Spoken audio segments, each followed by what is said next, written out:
কয়েকটি অভিন্ন দাবিতে একযোগে বিক্ষোভে নামছে ৬০টি দল।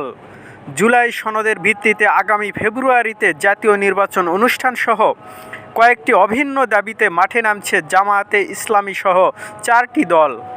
আগামী বৃহস্পতিবার থেকে দলগুলো প্রাথমিকভাবে ৩ দিনের বিক্ষোভ কর্মসূচি পালন করবে।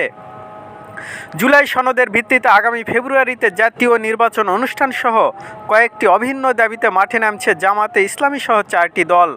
আগামী বৃহস্পতিবার থেকে দলগুলো প্রাথমিকভাবে ৩ দিনের বিক্ষোভ কর্মসূচি পালন করবে। এরপর নতুন কর্মসূচি দেবে। জামায়াতে ইসলামী আন্দোলন ও খেলাফত মজলিস গতকাল সোমবার পৃথক সংবাদ সম্মেলন করে বিক্ষোভ কর্মসূচি ঘোষণা করেছে। আগের দিন রোববার কর্মসূচি ঘোষণা করে বাংলাদেশ খেলাফত মজলিস। এদিকে গতকাল রাতে জানা যায় এই ৪ দলের সঙ্গে নতুন করে আরও ৩টি দল যুগপৎ কর্মসূচিতে যুক্ত হচ্ছে।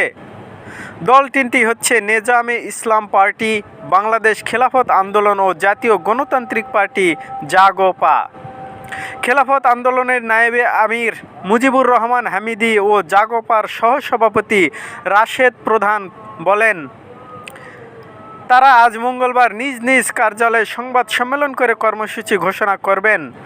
সংশ্লিষ্ট সূত্রে জানাছে, দলগুলোর এই কর্মসূচির লক্ষ্য জুলাই সনদের বাস্তবায়ন সহ নির্বাচনী লেভেল প্লেয়িং ফিল্ড তৈরির জন্য সরকারের উপর চাপ তৈরি করা। এর মধ্যে জামায়াত ইউনিয়ন পর্যায় পর্যন্ত কর্মসূচির পরিকল্পনা নিয়েছে বলে জানা গেছে। এর আগে বিএনপি জাতীয় নির্বাচনের সময় ঘোষণার দাবিতে বিভিন্ন কর্মসূচি পালন করেছে। এখন জুলাই সনদের বাস্তবায়ন প্রক্রিয়া নিয়ে বিএনপি সহ গুরুত্বপূর্ণ রাজনৈতিক দলগুলোর মতবিরোধের মধ্যেই জামায়াত ও ইসলামী আন্দোলন সহ ৪টি ইসলামী দল অভিন্ন দাবিতে এই প্রথম একযোগে কর্মসূচি ঘোষণা করল।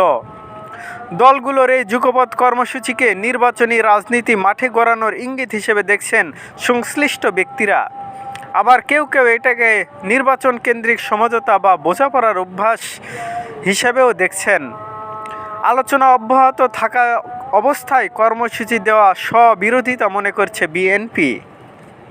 Please subscribe and click bell icon to get more update. ৪টি দলের সংশ্লিষ্ট নেতাদের সঙ্গে কথা বলে জানা গেছে, জুলাই সনদের ভিত্তিতে নির্বাচন আয়োজন সহ ৪-৫টি অভিন্ন দাবিতে প্রাথমিকভাবে ৮টি দল যুগপৎ কর্মসূচি শুরুর বিষয়ে একমত হয়েছিল।